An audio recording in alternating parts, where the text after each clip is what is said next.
So how do we differentiate these trig functions? We need to know some limits to do this because we'll do it from first principles. Some limits involving trig. Now, this is a very easy one because we just got to think of our graph. So as x approaches 0 of sine x, we know that's going towards 0. Cosine would be going towards 1. Tan would be going towards 0. So we might not need all of those, but there's some limits. Let's draw in an arc. There we go, AC. X is at the centre. Now, what I know is true is the area of that triangle AOC will be smaller than the area of the sector AOC. But if I was to now draw in another triangle, a right-angled triangle, so that's a tangent AB, because radius meets the tangent at a right angle, and we could do a bit of trig. We could show the length of AB would turn out to be the tan of whatever angle x is. And so the area of the sector would be less than that large triangle. So we could trap the area in between the two.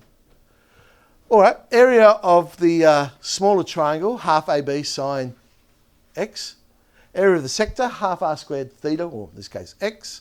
And the area of the large triangle, half base times height. So I can multiply everything by 2, and I'll get the size of the radian there, x, will be in between sine x and tan x. If I rewrite that, I'm going to divide everything by sine x. Well, sine x on sine x is, of course, 1. And tan x on sine x would end up being 1 over cos x. So as x approaches 0, remember we said cos x approaches 1. So x on sine x is in between 1 and 1. Thus, the limit of x on sine x is 1. That's the limit we need. Right? So the limit as x approaches 0 of x on sine x is equal to 1. Just to digress, you could get questions like this where they ask you to find these sort of limits. The key is you can't change the angle. We know the limit of x on sine x is 1. We just have to make the number on the other side of the fraction match the angle. So in this case it does. 5x, it matches the angle, so that limit will equal 1. Sine 5x on 5x. If I had something like x on sine 3x, it doesn't match. So I could rewrite that as a third of 3x on sine 3x. Then I know the 3x on sine 3x, that approaches 1, so the whole thing approaches 1/3. Okay? So the key is don't change the angle, but just make the algebra match it. All right, how are we going to differentiate sine x? First principles, function x plus h minus function x all over h. So there's our derivative. We just got to work out what that actually is. Well, sine is, of course, sine, cos, cos, sine. If it's the sine, it's the sine. Ooh, all right, let's keep going. Factorise this. Well, expand it and factorise. Look at the first one here. Cos x of sine h on h. I can do that limit because we know as h approaches 0, sine h on h will approach 1. But I've still got this one over here. Sine x cos h minus 1 over h. So I'm going to manipulate this. I'm going to rewrite the cos h, using our double angle results, to be 2 cos squared minus 1. But then there's another minus 1 there, so it becomes minus 2. Yep, so that comes from our double angle result. But cos squared minus 1 is minus, oh, I've said plus, but anyway, it should be sine squared. Because sine squared plus cos squared is 1. So I've changed the cos squared to be sine squared, or 1 minus sine squared. So the 2's cancelled. That should really be negative, but it doesn't matter. And I'll show you why that doesn't end up mattering. Because that sine squared I'm now going to rewrite as sine times sine. So it took me a long while to get there, but I now have the limit, I know. Sine h on 2 on h on 2, which is 1. But it'll be times sine h on 2. Okay. So let's go back. Cos x times sine h on h. Well, sine h on h I know approaches 1. Sine x times, well, we know the sine h on 2 approaches 1, but this sine h on 2, if I'm subbing 0 in, sine of 0 is 0. So that all approaches 0.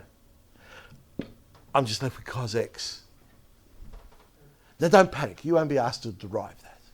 That's just showing you it does come. We can use our first principles, we can get our result. But the key thing we need to know is that when we differentiate a sine function, we actually get a cosine function. So to generalise that, if I've got the sine of some function, all we do is we differentiate the angle, whatever function is in the angle, put that out the front. The sine function becomes a cosine function. The angle does not change. The angle does not change. Okay, let's look at cosine. This one's now a bit easier. Because we now know the derivative of sine, because I can rewrite cosine as the sine of pi on 2 minus x. And we just said that when we differentiate sine, we differentiate the angle, differentiate pi on 2 minus x, you get minus 1. So we get minus cos, the angle does not change. But the cosine of 90, or pi on 2 minus x, is sine x. So when we differentiate a cosine function, it actually goes to a negative sine function. So to generalise that one, cosine of some function, differentiate the angle, and the cosine becomes negative sine, and the angle does not change. All right, let's do tan. But now I know how to do sine and cos. I can rewrite tan as sine on cos, and we'll use our quotient rule. Square the bottom, cos squared. Write down the bottom, cos. Diff the top. Differentiate sine, we get cos. Minus, write down the top, sine. Differentiate the bottom. Differentiate cos, we get minus sine. Look what we get. Cos squared plus sine squared, which is, of course, 1. So we have 1 on cos squared. Well, the reciprocal of cos is sec squared. So when we differentiate a tan function, again, we'll differentiate the angle, whatever function that is, and the tan turns into sec squared. Angle doesn't change. All right, let's have some fun. Y equals the sine of x cubed. So really, all we need to know is this. Here's the function we need to differentiate. It's a sine function. I will differentiate the angle. X cubed is 3x squared. Sine changes to cosine. The angle doesn't change. So it's 3x squared cosine x cubed. Tan of 1 on x. All right? Differentiate the angle. 1 on x. Differentiate that. You get minus 1 on x squared. Tan changes to sec squared. The angle doesn't change. The log of cos x. Oh. So it's actually a log function that we're differentiating. Differentiate a log function. You get derivative on function. The function in this case is cosine. The derivative of cosine is minus sine over the function cosine. Hang on. Sine on cos minus tan x. So differentiate the log of cos x. You get minus tan x. Tan to the power of 5. Remember with trig, we write the powers with the actual trig rather than with the x because it's too easy to confuse x to the power of 5. So this actually means tan x all to the power of 5. Chain rule. Bring down the power, 5. Lower the power, 4. Diff the inside. Well, the inside is tan x. Differentiate tan, we get sec squared. So 5 tan to the 4x, sec squared x. The swimming question. Cosy. Okay, sure, it's appropriate. The swimming carnival's in a couple of days. Okay, y equals the cosine of e to the x. So it's a cosine function that we're differentiating. We've got to differentiate the angle. The angle is an exponential function. World's easiest derivative. Differentiate e to the x, you get e to the x. So e to the x goes to the front. The cosine function becomes minus sine, and the angle doesn't change. So we get minus e to the x sine e to the x.